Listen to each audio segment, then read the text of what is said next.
Hi everyone, स्वागत है आपका आज के वीडियो में। मैं हूं आपकी यूपीएससी फिलोसफर।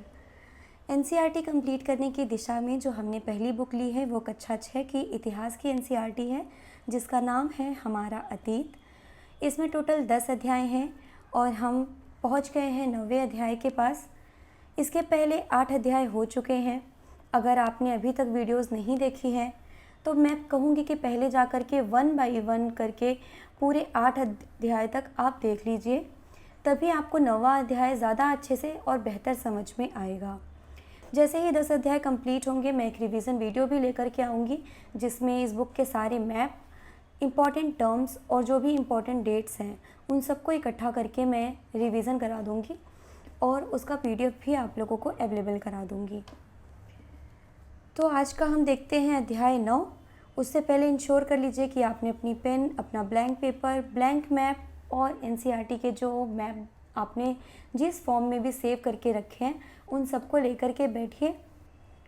और ज़्यादा अच्छे से तभी समझ बन पाएगी जब हम मैप से पढ़ते हैं। एनसीईआरटी जिस स्टेप को फॉलो करने को कहती है और जब हम उसे करते हैं तभी हम ज़्यादा अच्छे से समझ पाते हैं।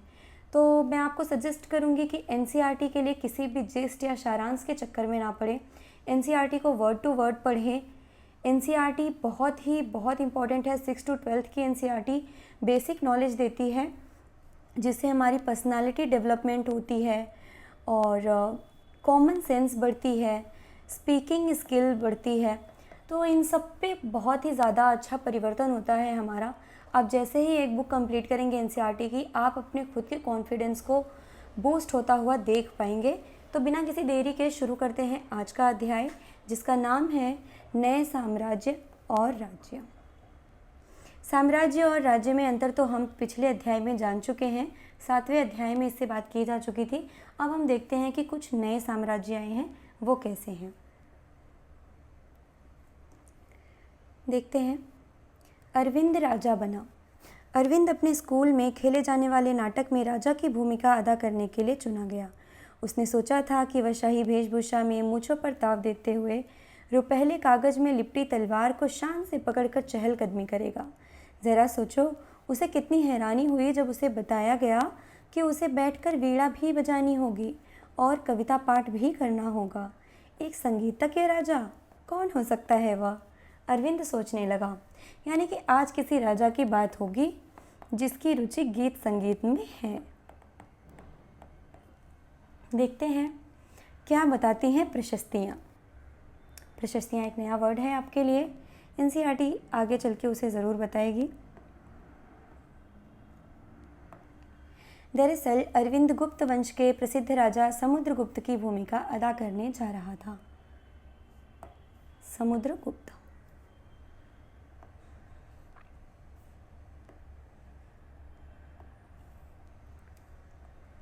समुद्रगुप्त के बारे में हमें इलाहाबाद में अशोक स्तंभ पर खुदे एक लंबे अभिलेख से पता चलता है कि इसकी रचना समुद्रगुप्त के दरबार में कवि व मंत्री रहे हरिसेन द्वारा एक काव्य के रूप में की गई थी।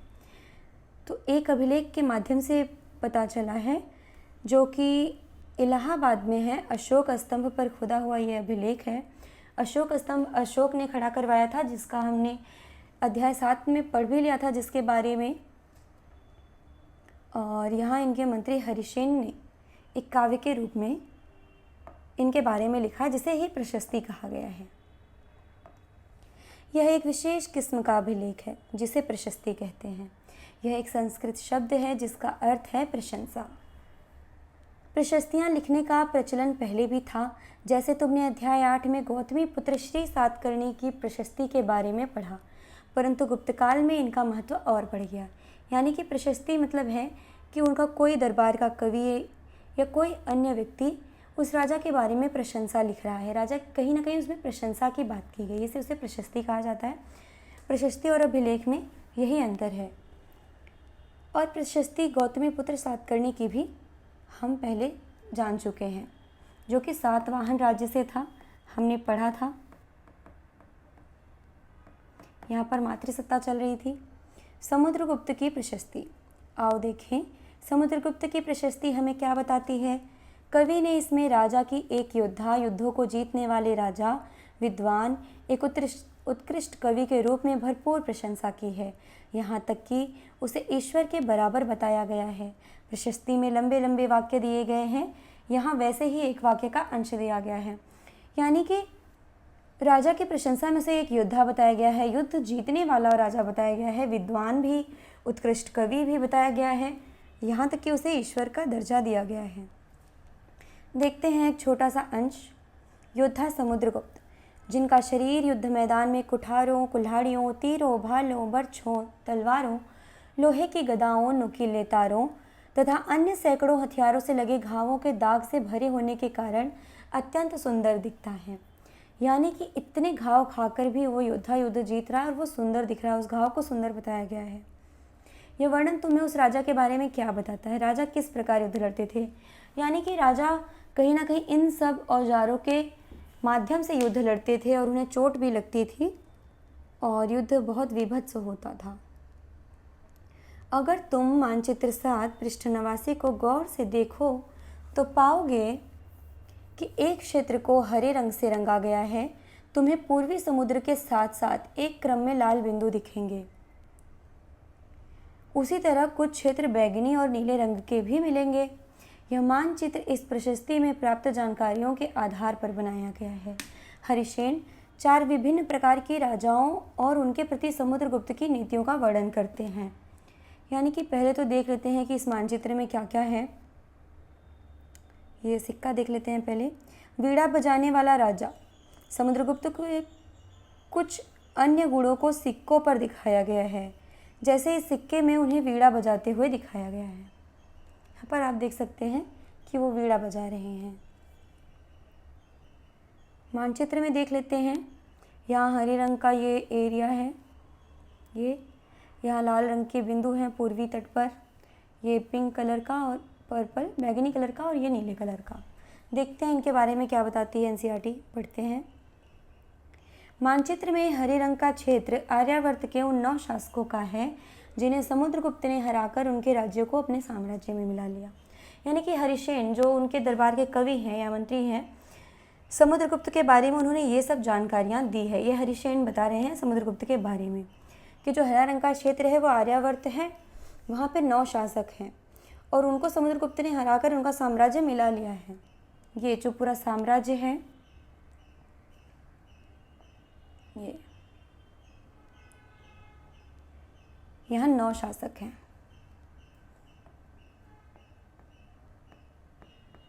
और इनसे इनका राज्य अपने में मिला लिया उन्होंने।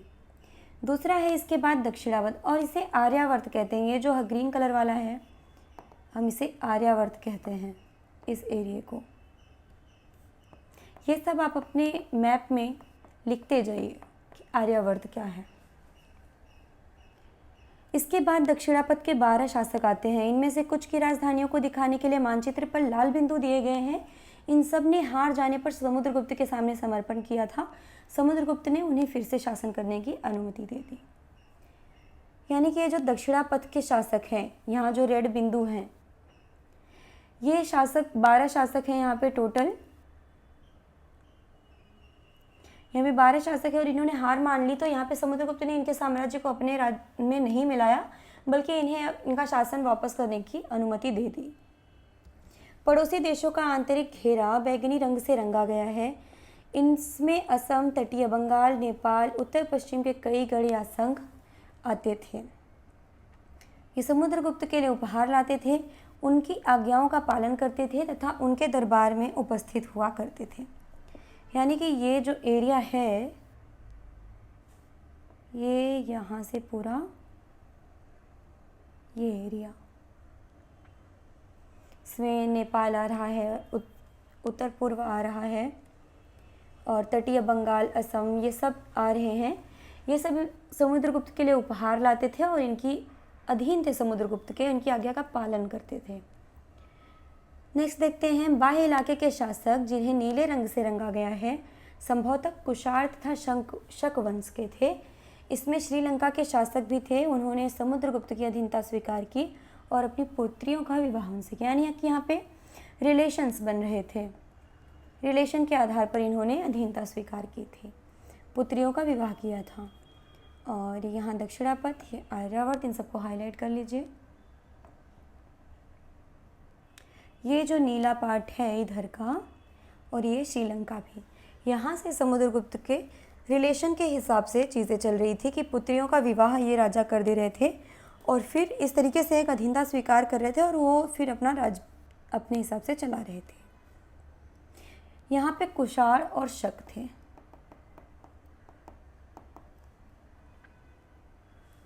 मानचित्र में प्रयाग, इलाहाबाद का पुराना नाम, उज्जैन तथा पाटलिपुत्र पटना ढूंढो। ये गुप्त शासन के महत्वपूर्ण केंद्र थे। यानी कि ये, आई होप आपको दिख रहा होगा, यहाँ पे प्रयाग, पाटलिपुत्र और उज्जैन, ये महत्वपूर्ण केंद्र थे गुप्त वंश के। प्रयाग, यहीं पे इलाहाबाद की जो प्रशस्ति मिली है समुद्रगुप्त की हरिसेन द्वारा, वो ये जगह है। आर्यावर्त तथा दक्षिणावर्त पथ के राज्यों के साथ समुद्रगुप्त के व्यवहार में क्या अंतर था? दोनों जगह से समुद्रगुप्त ने युद्ध किया हुआ था, लेकिन आर्यावर्त के शासकों का राज्य अपने राज्य में मिला लिया था, पर दक्षिणापथ के शासकों ने जब हार मान ली तो उनको शासन करने का अधिकार दे दिया। क्या इस अंतर के पीछे तुम्हें कोई कारण दिखाई देता है?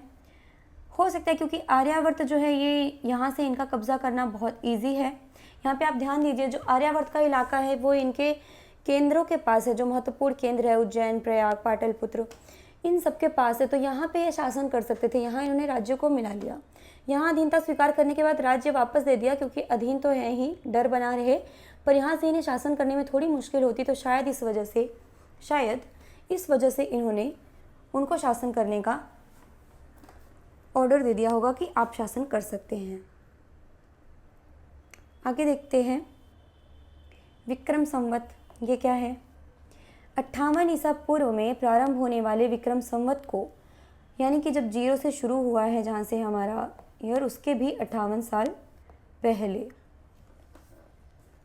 परंपरागत रूप से गुप्त राजा चंद्रगुप्त द्वितीय के नाम से जोड़ा जाता है और ऐसा कहा जाता है कि उन्हें शकों पर विजय के प्रतीक के रूप में इस संवत की स्थापना की तथा विक्रमादित्य की उपाधि धारण की। जो चंद्रगुप्त द्वितीय थे, अभी हम क्या पता इनके बारे में आगे एनसीईआरटी में बताएगी, इन्होंने शक राजाओं के ऊपर इन्होंने जीत प्राप्त की और उसके विजय के प्रतीक के रूप में इस संवत की स्थापना की और इन्होंने विक्रमादित्य की उपाधि भी धारण की। नेक्स्ट देखते हैं वंशावलियाँ। ये वंशावलियाँ क्या है? अधिकांश प्रशस्तियाँ शासकों के पूर्वजों के बारे में भी बताती हैं। यह प्रशस्ति भी समुद्रगुप्त के पितामह यानी कि परदादा, दादा, पिता और माता के बारे में बताती है। उनकी माँ कुमार देवी लिच्छवीगढ़ की थी और पिता चंद्रगुप्त वंश के पहले शासक थे, जिन्होंने महाराजाधिराज जैसी बड़ी उपाधि धारण की। समुद्रगुप्त ने भी यह उपाधि धारण की। उनके दादा और परदादा का महाराज के रूप में ही उल्लेख है। इससे यह आभास मिलता है कि धीरे धीरे इस वंश का महत्व बढ़ता गया। यानी कि जो उपाधि उनके दादा ने धारण की थी महाराजाधिराज की, वही उपाधि समुद्रगुप्त ने भी धारण की और इनकी माँ लिच्छवीगढ़ की थी। हमने वज्जी संघ की बात की थी, वहाँ पे वैशाली, वहाँ पे गणतंत्र था, उसी तरीके से लिच्छवीगढ़ भी था और उनकी माँ कुमार देवी थी। चंद्रगुप्त वंश के पहले शासक थे, यानी कि गुप्त वंश के जो पहले शासक थे वो चंद्रगुप्त थे। कहीं ना कहीं वो समुद्रगुप्त के प्रपितामह थे, जिनसे शुरुआत हुई थी। और शायद इसीलिए, क्योंकि वंश के महत्व को बढ़ाने के लिए समुद्रगुप्त ने चंद्रगुप्त के उपाधि को, जो महाराजाधिराज की थी, उसी को खुद भी धारण किया था। इन उपाधियों को महत्व के हिसाब से सजाओ। राजा, महाराजाधिराज और महाराजा। तो महत्व जो होगा सबसे पहले तो महाराजाधिराज का होगा, फिर महाराजा और फिर राजा का होना चाहिए। समुद्रगुप्त के बारे में हम उनके बाद के शासकों जैसे उनके बेटे चंद्रगुप्त द्वितीय की वंशावलियों से भी जानकारी मिलती है। उनके बारे में अभिलेखों तथा सिक्कों से पता चलता है उन्होंने पश्चिम भारत में सैन्य अभियान में अंतिम शक शासक को परास्त किया। बाद में ऐसा विश्वास किया जाने लगा कि उनका दरबार विद्वानों से भरा था, इनमें से कुछ के बारे में जानकारी अध्याय 10 में मिलेगी, यानी कि आगे में पता चलेगा। तो ये जो चंद्रगुप्त द्वितीय हैं, जिनके बारे में अभी हमने विक्रम संवत पढ़ा, ये वही हैं। ये समुद्रगुप्त के पुत्र हैं और इन्होंने शक राजा का मतलब शक शासन ही समाप्त कर दिया, अंतिम शक शासक को परास्त किया इन्होंने। और शक शासक कहाँ पे थे, किस हिस्से में? लगभग इधर के हिस्से में ये शक और कुषाण थे। नेक्स्ट देखते हैं हर्षवर्धन तथा हर्षचरित। ये कौन है? जिस तरह गुप्त वंश के शासकों के बारे में अभिलेखों तथा सिक्कों से पता चलता है, उसी तरह कुछ अन्य शासकों के बारे में उनकी जीवनी से पता चलता है। ऐसे ही एक राजा हर्षवर्धन थे, जिन्होंने करीब 1400 साल पहले शासन किया। उनके दरबारी कवि बाणभट्ट ने संस्कृत में उनकी जीवनी हर्षचरित लिखी है। इसमें हर्षवर्धन की वंशावली देते हुए उनके राजा बनने तक का वर्णन है। चीनी तीर्थयात्री वेनसांग, जिनके बारे में तुमने अध्याय 8 में पढ़ा है, काफ़ी समय के लिए हर्ष के दरबार में रहे। उन्होंने वहाँ जो कुछ देखा उसका विस्तृत विवरण दिया है। यानी कि हर्ष राजा जो थे, इन्होंने अपनी जीवनी लिखी और इनका साम्राज्य 1400 साल पहले था। यानी कि अगर हम आप भी 2000 साल लेकर चले तो 600 ईस्वी में इनका शासन था। और इनके दरबारी कवि थे बाणभट्ट, जैसे इनके हरिसेन थे समुद्रगुप्त के, वैसे इनके बाणभट्ट थे। संस्कृत में उनकी जीवनी हर्षचरित लिखी है इन्होंने। यानी कि सिर्फ अभिलेख और सिक्के ही नहीं, किताबें और किताबों में भी जीवनियाँ लिखी गई हैं, जिनसे हमें राजाओं के बारे में पता चल रहा है। वहाँ तीर्थयात्री वेनसांग, जिसको हम पहले भी देख चुके हैं कि जब वो पटना नालंदा आया हुआ था, अध्याय 8 में हमने पढ़ा हुआ है, आप जाके पढ़ सकते हैं वापस से इस वीडियो में। उन्होंने वहाँ जो कुछ देखा उसका विस्तृत वर्णन, यानी कि वेनसांग ने भी इसका विस्तृत वर्णन दिया हुआ है। हर्ष अपने पिता के सबसे बड़े बेटे नहीं थे। उन्होंने कुछ ऐसा वर्णन दिया है। अपने पिता और बड़े भाई की मृत्यु हो जाने पर थानेसर के राजा बने। थानेसर कौन सी जगह है? शायद एनसीईआरटी हमें आगे चल के बताएगी। तब तक के लिए आप नोट करके रखिए। उनके बहनोई कन्नौज मानचित्र साथ में देखते हैं कि शासक थे। जब बंगाल के शासक ने उन्हें मार डाला तो हर्ष ने कन्नौज को अपने अधीन कर लिया और बंगाल पर आक्रमण कर दिया। देख लेते हैं कन्नौज कहाँ है मैप में।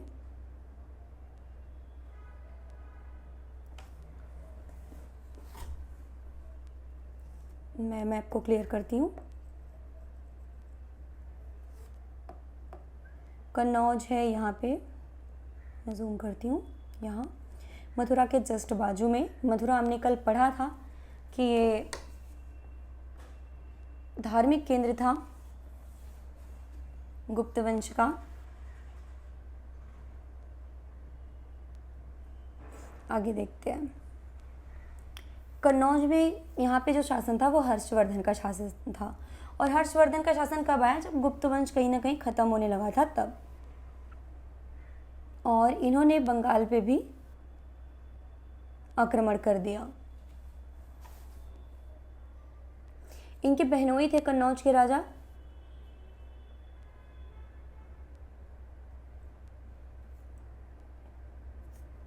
आगे देखते हैं। मगध तथा संभवतः बंगाल को भी जीतकर उन्हें पूर्व में जितनी सफलता मिली थी उतनी सफलता अन्य जगहों पर नहीं मिली। जब उन्होंने नर्मदा नदी को पार कर दक्कन की ओर आगे बढ़ने की कोशिश की, तब चालुक्य नरेश पुलकेशिन द्वितीय ने उन्हें रोक दिया। अब हमें एक दूसरे राजा का भी जिक्र मिल रहा है कि जब वो दक्कन की ओर बढ़ रहे थे नर्मदा नदी को पार करके, तब पुलकेशिन द्वितीय ने उन्हें रोका।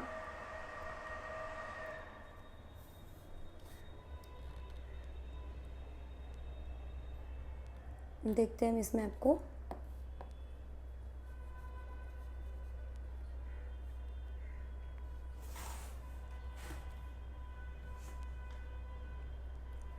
नर्मदा नदी जो यहाँ पे रहेगी, जब वो इसको पार कर रहे थे यहाँ पे, तो यहाँ पे चालुक्य, जब चालुक्य आपको देख रहे हैं यहाँ पे चालुक्य नरेश हैं। सातवाहन तो गुप्त काल के टाइम पे थे, उस वक्त शायद थोड़े बहुत होंगे हर्षवर्धन के टाइम पे। चालुक्य नरेशों ने इनको रोका। जैसे ही इन्होंने नदी पार करनी चाहिए यहाँ से, हर्ष ने कनौज से इधर बढ़ते हुए इधर बंगाल पे भी शासन कर लिया था, तो इन्होंने पुलकेशिन द्वितीय, यहाँ का जो राजा था वो था पुलकेशिन द्वितीय। तो उन्होंने रोका। भारत का राजनीतिक मानचित्र देखो और सूची बनाओ कि जब हर्षवर्धन बंगाल तथा नर्मदा तक गए होंगे तो आज के किन किन राज्यों से गुजरे होंगे। तो देख सकते हैं, अगर आप यहाँ पे कन्नौज से अगर ये नर्मदा नदी पार कर रहे हैं तो उत्तर प्रदेश, मध्य प्रदेश, फिर यहाँ पे महाराष्ट्र में भी एंटर करना होगा। और जब यहाँ बंगाल पे इन्होंने कब्जा किया तो यहाँ पे बिहार से कम होते हुए, झारखंड से होते हुए फिर यहाँ पे ये आए होंगे। पल्लव, चालुक्य और पुलकेशिन द्वितीय की प्रशस्तियाँ देखते हैं। इस काल में पल्लव और चालुक्य दक्षिण भारत के सबसे महत्वपूर्ण राजवंश थे। पल्लवों का राज्य उनकी राजधानी कांचीपुरम के आसपास के क्षेत्रों से लेकर कावेरी नदी के डेल्टा तक फैला था। कांचीपुरम देखते हैं कहाँ है, पल्लव का साम्राज्य देख लेते हैं हम।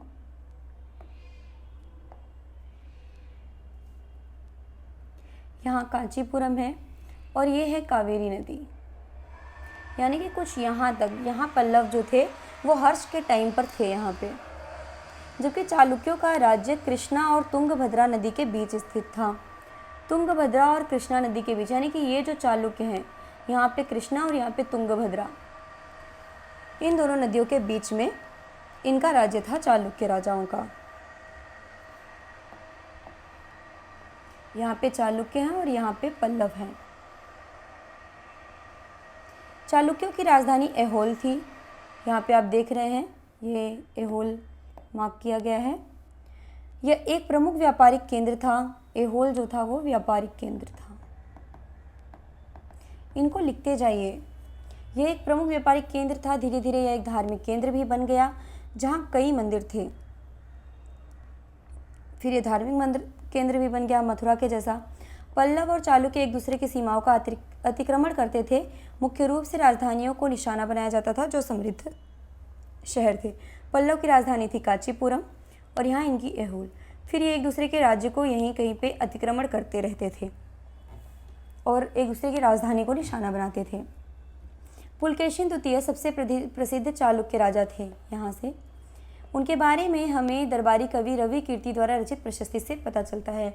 अब जो हम यहाँ पे देख रहे हैं कि अब प्रशस्तियों का दौर चल रहा है। सबके दरबार में दरबारी कवि हैं। पुलकेशिन द्वितीय के जो दरबारी कवि हैं वो रवि कीर्ति हैं। इन्होंने प्रशस्ति लिखी है उनके बारे में। इसमें उनके पूर्वजों, खासतौर से पिछली 4 पीढ़ियों के बारे में बताया गया है। पुलकेशिन द्वितीय को अपने चाचा से यह राज्य मिला था। प्रशस्ति में कहीं ना कहीं ये भी चीज़ हम कॉमन देख रहे हैं कि इनमें इनके वंशों की भी बात की गई है, 1, 2, 4 पीढ़ियों की बात की गई है। रवि कीर्ति के अनुसार उन्होंने पूर्व तथा पश्चिम दोनों समुद्र तटीय इलाकों में अपने अभियान चलाए, यानी कि इधर भी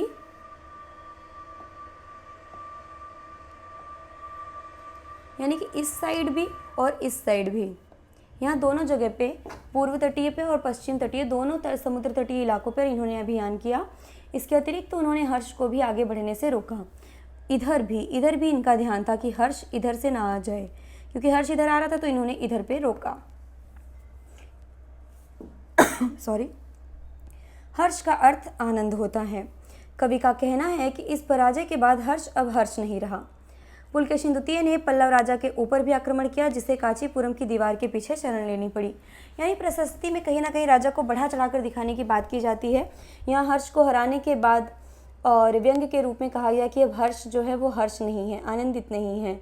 और पल्लव राजा जो था उसने कांचीपुरम के यहाँ कोई दीवार है जिसके पीछे छुप करके शरण ली। पुलकेशिन द्वितीय की महानता इतनी है। पर चालुक्यों की विजय अल्पकालीन थी।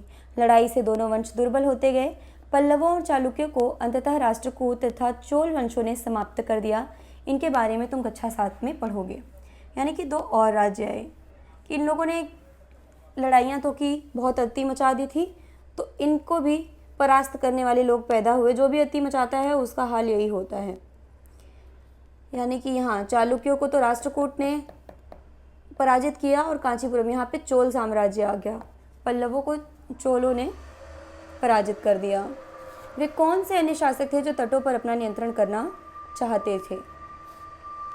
एक तो ये चालुक्य हैं, ये तट पर नियंत्रण करना चाहते हैं। कांचीपुरम है, प्लस इधर के गुप्त शासक जो थे वो भी तटों से लड़ाई उनकी होती रहती थी। अध्याय 8 देखो। अध्याय 8 को देखने की ज़रूरत है। जब मैं अध्याय 8 को इसलिए मैं बोल रही हूँ कि बार बार रिवीजन करिए, ताकि जब भी एनसीईआरटी आपको बोले कि अध्याय 8 को देखो तो अध्याय 8 को जा कर के देखो कि तटों पर नियंत्रण कौन कर रहा था। देख लेते हैं एक बार अध्याय 8।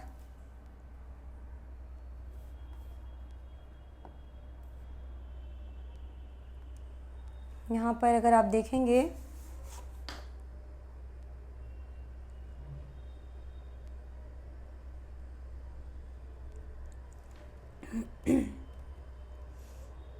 अरिकामेडू की बात हुई थी और व्यापार की बात हुई थी। समुद्र तट से लगे राज्य यहाँ पर थे ये।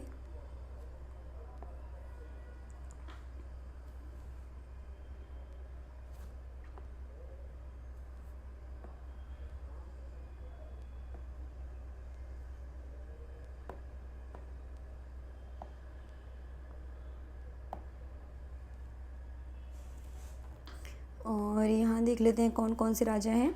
यहाँ मूवेंदार की चर्चा मिलती है, जहाँ पे चोल, चेर और पांडे इनकी बात हुई थी। तो आगे हम देखते हैं अपने नोट्स में, यानी कि ये जो चोल, चेर और पांडे की बात हुई थी, यहाँ पे चोल, यहाँ पे पांडे और यहाँ पे चेर, ये राजा थे जो तटों पर अपना आधिपत्य जमाना चाहते थे। फिर बाद में ये चोल पहले के चोल थे, बाद में वापस से चोल जो हैं वो मजबूत होते हैं और फिर पल्लव वंश को हराते हैं। जो बाद में आते हैं वो फिर दूसरे चोल हैं, जो पहले के चोल थे वो दूसरे चोल थे। इन राज्यों का प्रशासन कैसे चलता था, देखते हैं कि इनके अंदर का प्रशासन कैसे था। युद्ध तो इनका देख लिया। पहले के राजाओं की तरह इन राजाओं के लिए भूमि कर सबसे महत्वपूर्ण बना रहा, यानी कि यहाँ भी भूमि कर जो था वो सबसे महत्वपूर्ण था। प्रशासन की प्राथमिक इकाई गांव होते थे, लेकिन धीरे धीरे कई नए बदलाव आए। राजाओं ने आर्थिक, सामाजिक, राजनीतिक या सैन्य शक्ति रखने वाले लोगों का समर्थन जुटाने के लिए कई कदम उठाए। उदाहरण के तौर पर कुछ महत्वपूर्ण प्रशासकीय पद आनुवंशिक बन गए, अर्थात बेटे अपने पिता का पद पाते थे, जैसे कि कवि हरिसेन अपने पिता की तरह महादंडनायक अर्थात मुख्य न्याय अधिकारी थे। यानी ये कवि हरिसेन के बारे में कुछ एक्स्ट्रा नॉलेज हमें मिली है, जो समुद्रगुप्त के दरबारी कवि थे। वो साथ में मुख्य न्याय अधिकारी भी थे, क्योंकि उनके पिता भी मुख्य न्याय अधिकारी थे, तो इन्हें वंश के तौर पर मिला था। अब पदों को आनुवंशिक बना दिया गया था। कभी कभी एक ही व्यक्ति कई पदों पर कार्य करता था, जैसे कि हरिसेन एक महादंडनायक होने के साथ साथ कुमारामात्य अर्थात एक महत्वपूर्ण मंत्री तथा एक संधि विग्रहिक अर्थात युद्ध और शांति के विषयों का भी मंत्री था। यानी कि हरिसेन एक बहुत ही महत्वपूर्ण व्यक्ति था, इसलिए हरिसेन को याद रखना बहुत ज़रूरी है कि महान दंडनायक भी थे, न्याय भी इनके हाथ में है, कुमारामात्य हैं, महत्वपूर्ण मंत्री, आज के आईएएस के जैसे पहले तब कुमारामात्य होते थे, और एक संधि विग्रहिक युद्ध और शांति के विषय, जिसपे जो युद्ध और शांति के विषय का मंत्री होना, यानी कि एकदम महत्वपूर्ण चीज़ें जो हैं वो इसके हाथ में थी। प्लस साथ में ये कवि भी था। संभवतः वहाँ के स्थानीय प्रशासन में प्रमुख व्यक्तियों का बहुत बोलबाला था। इनमें नगर श्रेष्ठी यानी मुख्य बैंकर, श्रेष्ठ श्रेणी हमने देखा था, श्रेणियाँ जो होती थी वो बैंकों का काम करती थी, आपको याद होगा पिछले अध्याय में हमने पढ़ लिया है। वहीं से शायद ये शब्द निकला है श्रेष्ठी, और ये है मुख्य बैंकर। शहर का व्यापारी, सार्थवाह यानी व्यापारियों के काफिले का नेता। एक नया वर्ड हमें मिला सार्थवाह, और सार्थवाह पूछा जा चुका है, यूपीएससी ने इस टर्म को पूछा है, इसलिए हर टर्म को बहुत ध्यान से देखिए। सार्थवाह यानी का मतलब है कि व्यापारियों के काफिले का नेता। प्रथम कुलिक अर्थात मुख्य शिल्पकार तथा कायस्थ यानी कि लिपिक। यहाँ पे हमें बहुत सारे टर्म मिल रहे हैं, जैसे कि प्रथम कुलिक और कायस्थ। कायस्थ जो है लिपिक है, और यानी कि क्लर्क। प्रथम कुलिक क्या है, मुख्य शिल्पकार है ये, और मुख्य शिल्पकार है इसलिए प्रथम कुलिक बोला गया है इसे। तो इन शब्दों को ज़रूर ध्यान में रखिए, अपने नोट्स में लिख लीजिए। श्रेणी, श्रेष्ठी, सार्थवाह और प्रथम कुलिक और कायस्थ, इनको पूरा रट डालिए, याद कर डालिए कि हाँ इनका मीनिंग ही यही होता है और ये किस काल से रिलेटेड है। हरिसेन की बात हो रही है, समुद्रगुप्त के टाइम की बात हो रही है। इस तरह की नीतियाँ कुछ हद तक प्रभावशाली होती थी, पर समय के साथ साथ इनमें से कुछ व्यक्ति इतने अधिक शक्तिशाली हो जाते थे कि अपना स्वतंत्र राज्य स्थापित कर लेते थे। यानी कि ऐसी नीतियाँ प्रभावशाली तो होती थी, कुछ व्यक्तियों को बहुत सारी चीज़ें देना तो अपने हिसाब से काम कराया जा सकता था, लेकिन किसी एक व्यक्ति के हाथ में ही बहुत सारा पावर दे देना, तो कभी कभी ऐसा भी होता था कि उस व्यक्ति ने ही विरोध कर दिया और अपना स्वतंत्र राज घोषित कर दिया। तो नुकसान, जहाँ फ़ायदा होगा वहाँ नुकसान तो होगा ही होगा। सोचकर बताओ कि अफसरों का पद आनुवंशिक कर देने में क्या क्या फ़ायदे और क्या क्या नुकसान हो सकते थे। पद आनुवंशिक कर देने में क्या होगा, क्या जो अफसर हैं वो कहीं ना कहीं लॉयल रहेंगे, और नुकसान ये होगा कि कहीं ना कहीं योग्यता को वो दर्जा नहीं मिल पाएगा, अब योग्यता पीछे रह जाएगी, अब वंश से चीज़ें चलेंगी। एक नए प्रकार की सेना, आगे देखते हैं। कुछ राजा अभी भी पुराने राजाओं की तरह एक सुसंगठित सेना रखते थे, जिसमें हाथी, रथ, घुड़सवार और पैदल सिपाही होते थे, पर इसके साथ साथ कुछ सेना नायक भी होते थे जो आवश्यकता पड़ने पर राजा को सैनिक सहायता दिया करते थे। इन सेना नायकों को कोई नियमित वेतन नहीं दिया जाता था, बदले में इनमें से कुछ को भूमि दान दिया जाता था। दी गई भूमि से ये कर वसूलते थे, जिससे ये वे सेना तथा घोड़ों की देखभाल करते थे। साथ ही इससे युद्ध के लिए हथियार जुटाते थे। इस तरह के व्यक्ति सामंत कहलाते थे। जहाँ कहीं भी शासक दुर्बल होते थे, ये सामंत स्वतंत्र होने की घोषणा कर देते थे, कोशिश करते थे। तो ये चीज़ देखा जा रहा है कि कुछ राजा तो नॉर्मल ही सेना रखते थे, पर कुछ राजा कुछ अलग से भी सैनिक रखते थे, जिनको अपनी आवश्यकता पड़ने पर वो बुलाते थे और वो सैनिक सहायता देने आते थे। उसके बदले में राजाओं ने उन्हें भूमि दे रखी थी, उस भूमि पर वो सैनिक काम कराते थे और उससे जो कर मिलता था उससे अपने घोड़े देखभाल और जो भी अपनी चीज़ें होती थी वो करते थे, हथियार वगैरह, वो समृद्ध हो जाते थे। और जैसे ही राजा दुर्बल होता था, उन्हें ये आभास होता था कि अब राजा की दुर्बलता है, और फिर ये जो सामंत, इनको सामंत कहा जाता था। सामंत बहुत ही इंपॉर्टेंट टर्म है, इसको नोट ज़रूर करें। तो ये सामंत जो है वो स्वतंत्र होने की घोषणा कर देता था, क्योंकि इसके हाथ में ज़मीन थी और ये राजा की कमज़ोरी को अंदर से जानता भी था। दक्षिण के राज्यों में सभाएं। अब हम देखते हैं दक्षिण का राज्य भी, तो हमने उत्तर का राज्य देखा, इधर का समुद्रगुप्त का राज्य देखा बेसिकली। अब दक्षिण के राज्य को देखते हैं,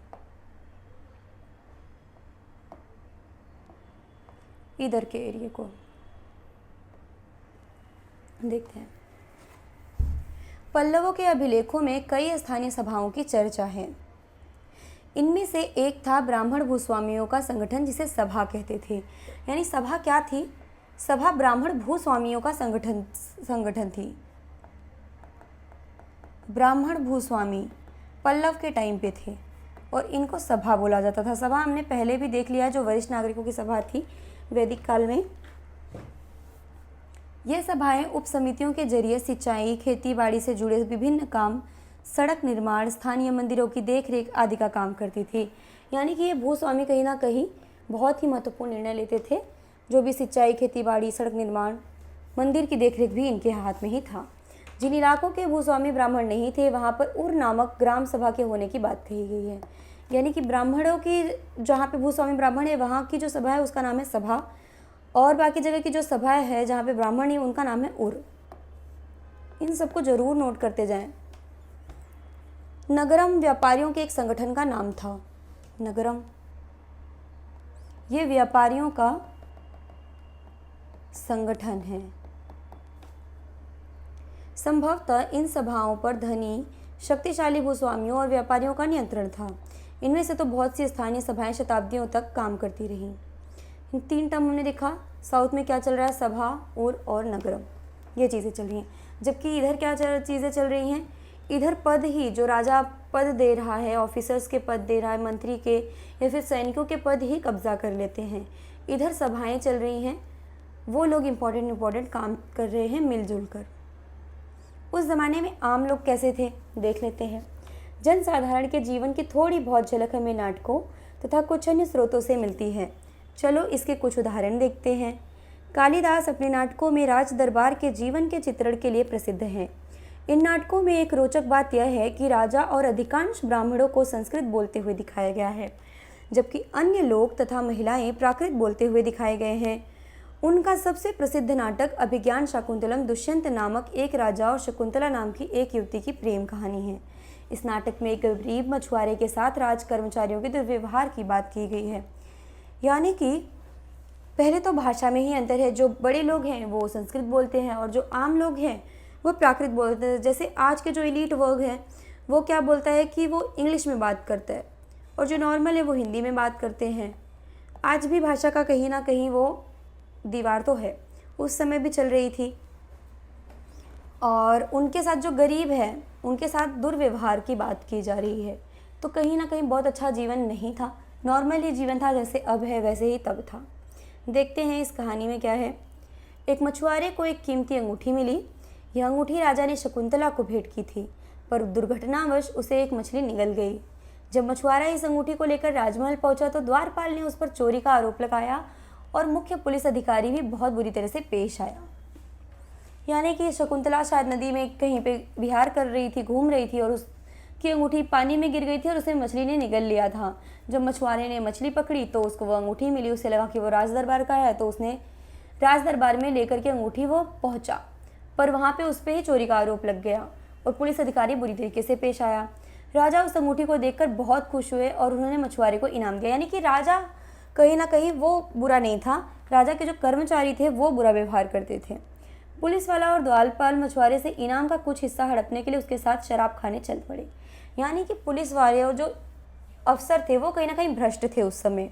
राजा तो अच्छा है, उसने इनाम दिया, बट जो ये बीच के लोग हैं, जो बिचौलिए हैं, जो वहाँ पे पुलिस वाले और द्वारपाल हैं, वो लोग कहीं ना कहीं उत्पीड़न कर रहे हैं लोगों का और उसके इनाम का भी कुछ हिस्सा हड़पना चाहते हैं। आज अगर किसी गरीब आदमी को कुछ मिलता है और वह पुलिस में खबर करता है तो क्या उसके साथ इसी तरह का बर्ताव किया जाएगा?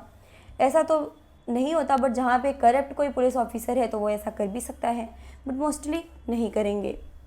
एक प्रसिद्ध व्यक्ति का नाम बताओ जिसने प्राकृत में उपदेश दिए, और एक राजा का नाम बताओ जिसने प्राकृत में अपने अभिलेख लिखवाए। तो ये राजा तो हैं अशोक, जिनको आपने पढ़ लिया है, और उपदेश देने वाले थे बुद्ध और महावीर। इन्होंने प्राकृत भाषा में उपदेश दिए थे, जिसकी वजह से लोगों में ये फेमस हुए थे। चीनी तीर्थयात्री फाशियान, जिसको ही हम फाहियान बोलते हैं, का ध्यान उन लोगों की दुर्गति पर भी गया जिन्हें ऊंचे और शक्तिशाली लोग अछूत मानते थे। यानी कि उस समय अनटचेबिलिटी भी चल रही थी, अछूत लोग भी थे, इन्हें शहरों के बाहर रहना पड़ता था। वे लिखते हैं, यानी कि फाहियान लिखते हैं, अगर इन लोगों को शहर या बाजार के भीतर आना होता था तो सभी को आगाह करने के लिए ये लकड़ी के एक टुकड़े पर चोट करते रहते थे, या आवाज़ सुनकर लोग सतर्क होकर अपने को छू जाने से या किसी भी प्रकार के संपर्क से बचाते थे। यानी कि कितनी बुरी तरीके की अछूत जो सिस्टम है वो चल रही थी उस टाइम पे। अछूत व्यवस्था बहुत बुरी अवस्था में थी। आपने पहले भी देखा होगा कि जो अछूत लोग थे वो अपने पीठ पर झाड़ू बांध के चलते थे, कि जहाँ से वो चलते थे वो सड़क को झाड़ू लगाते हुए चलते जाते थे, क्योंकि वो अपवित्र हो रहा है तो वो उसे साफ करते हुए जाएंगे। तो उस समय भी अछूतों को अपने आने की सूचना देने के लिए एक लकड़ी बजानी पड़ती थी, पीटनी पड़ती थी, कि लोगों को पता चले कि अब वे आ गए हैं, और फिर वो लोग खुद को दूर कर लेते थे। एक जगह बाणभट्ट द्वारा अभियान पर निकली राजा की सेना का बड़ा सजीव चित्रण किया गया है। बाणभट्ट कौन है? अभी आपने ऊपर पढ़ा, हर्षवर्धन के दरबारी कवि हैं, जिन्होंने क्या लिखा है? हर्षचरित। क्या लिखा है इन्होंने? राजा की सेना। राजा बड़ी मात्रा में साजो सामान लेकर यात्रा करते थे। इनमें हथियारों के अतिरिक्त रोजमर्रा के उपयोग में आने वाली चीज़ें जैसे बर्तन, असबाब, जिसमें सोने के पायदान भी शामिल थे, खाने पीने का सामान, बकरी, हिरण, खरगोश, सब्जियां, मसाले आदि विभिन्न प्रकार की चीज़ें शामिल होती थी। ये सारी चीज़ें ठेले गाड़ियों पर या ऊँटों तथा हाथियों जैसे सामान ढोने वाले जानवरों की पीठ पर लाद कर ले जाई जाती थी। यानी कि राजा जो अपनी यात्रा, शोभा यात्रा कर रहे हैं, तो वो किस तरह पूरा साजो सामान से यात्रा कर रहे हैं। हथियार तो हथियार हैं, बर्तन, उनके असबाब यानी कि सामान, जिसमें सोने के पायदान भी शामिल हैं, ये सब कुछ वो लेके चल रहे हैं। खाने पीने का सामान, यानी कि नॉन वेज भी खा रहे हैं। इनके आहार को देखिए, बकरी, हिरण, खरगोश, सब्जियां, मसाले, वेज नॉन वेज सब कुछ ये सब खा रहे हैं। और किस तरीके से ले जाने, कौन कौन सी गाड़ियाँ हैं, ठेली गाड़ियाँ हैं, ऊँट हैं, हाथी हैं, जो भी ऐसे जानवर हैं जिन पर ढोया जा सकता है। इस विशाल सेना के साथ साथ संगीतकार नगाड़े, बिगुल तथा तुरही बजाते हुए चलते थे, यानी कि पूरे बाजे गाजे के साथ। आज भी देखेंगे कि नेताओं की रैली होती है तो गाड़ियाँ और सब कुछ डीजे वगैरह बजता ही रहता है।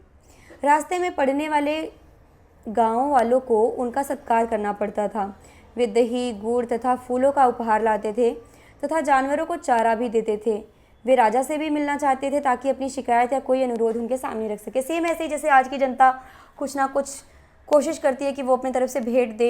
अगर अभी आज प्रधानमंत्री कहीं किसी गांव में रैली के लिए निकल जाएं तो उनका जिस तरीके से सम्मान होगा, लोग उनसे मिलने के लिए आतुर रहते हैं, कोई अपनी परेशानी बताने के लिए, कोई सेल्फी लेने के लिए, सेम उस समय भी क्रेज़ था राजाओं का। पर ये सेनाएं अपने पीछे विनाश और विध्वंस की निशानी छोड़ जाती थीं।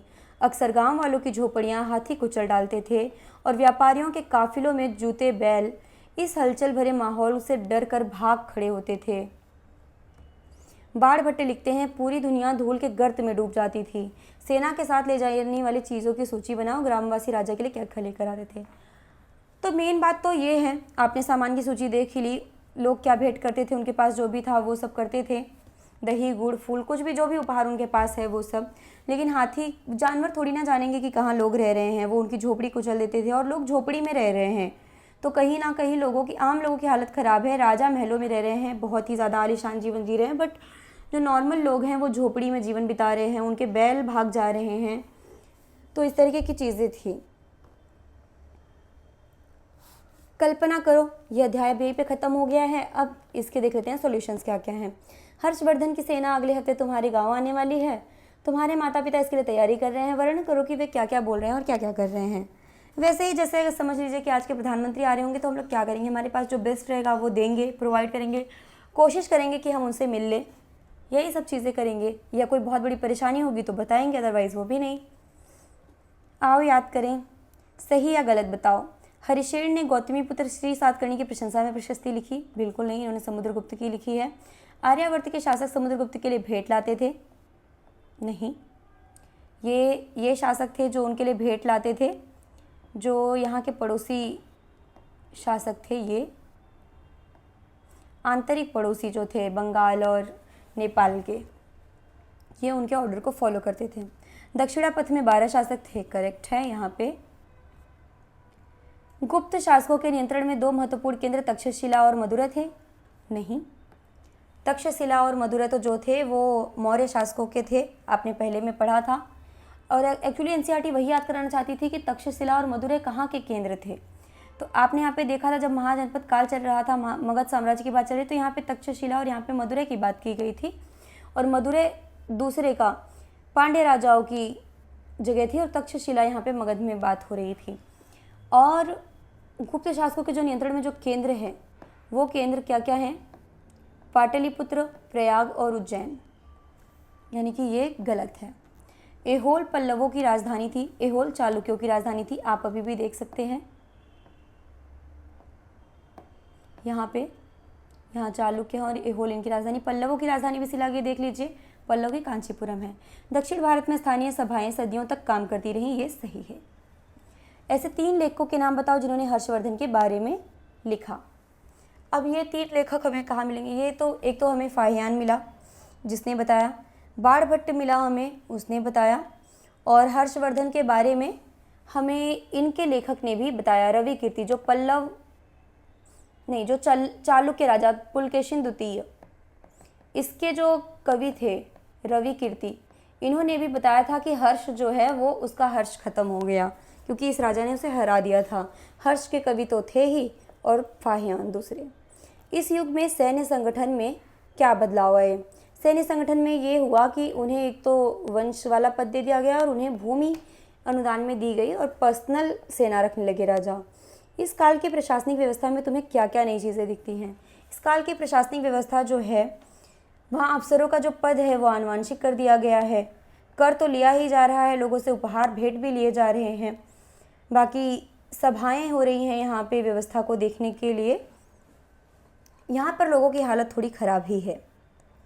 तुम्हें क्या लगता है कि समुद्रगुप्त की भूमिका अदा करने के लिए अरविंद को क्या क्या करना पड़ेगा। वही सब जैसे जो और राजा कर रहे हैं, वीणा बजाना, कविता करना, कवि है क्योंकि समुद्रगुप्त कवि भी हैं, साथ में लड़ाई भी कर रहे हैं, ये सब चीज़ें करनी पड़ेंगी। क्या प्रशस्तियों को पढ़कर आम लोग समझ लेते होंगे। अपने उत्तर के कारण बताओ। अगर वो आम भाषा में होंगी तो ठीक है, नहीं तो संस्कृत में होंगी तो आम लोग नहीं समझ पाते होंगे, पढ़े लिखे ही शब्द बता पाएंगे।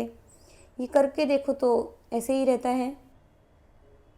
आज युद्ध का असर जनसाधारण पर किस तरह पड़ता है। उतना युद्ध नहीं उतना नहीं पढ़ने देती है सरकार हमारे ऊपर, लेकिन हम विश्व में देखें तो लोगों पर असर पड़ता है। लोग आज भी कहीं ना कहीं बेघर हो जाते हैं, उनके परिवारजन हानि उठाते हैं। देख लेते हैं कुछ इंपॉर्टेंट डेट्स। गुप्त वंश की शुरुआत कब हुई है? 1700 साल पहले। और हर्षवर्धन शासन का काल कब हुआ है? 1400 साल पहले। और कहीं ना कहीं गुप्त वंश के बाद हुआ, यानी कि गुप्त वंश कितना साल चला है? 300 साल जो है इसका पीरियड था। तो यही कुछ था जो आज के चैप्टर में महत्वपूर्ण चीज़ें थी। और इस मैप को ज़रूर सेव करके रखें अपने खाली टाइम में। जो भी आपने नोट्स बनाए हैं, जो भी अपने मैप में चाहे नोट मेकिंग की है, उनको वापस से रिवीजन ज़रूर कर लें। 5 मिनट आंख बंद करके ज़रूर सोचें कि आज आपने क्या क्या पढ़ा और क्या क्या टर्म्स जाने, जैसे कि आपको श्रेष्ठी, नगरम के बारे में पता चला, प्रथम कुलिक के बारे में पता चला, कायस्थ के बारे में पता चला, सार्थवा, इन सब चीज़ों के बारे में पता चला। तो इन सबको ज़रूर रिवाइज़ करें। बाकी आपका प्यार और आपका सहयोग जो भी आपने मेरे साथ बना के रखा है, उन सब के लिए मेरे हृदय से बहुत बहुत आप सबका धन्यवाद। ऐसे ही अपना प्यार और सहयोग बनाए रखिए। मैं जल्द ही कोशिश करूँगी कि मैं जल्द से जल्द सारी एनसीईआरटी को कंप्लीट करूँ।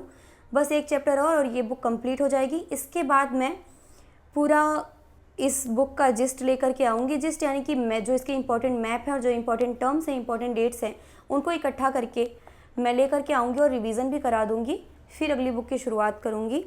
अपना प्यार और सहयोग बनाए रखने के लिए बहुत बहुत धन्यवाद। आपका दिन शुभ हो।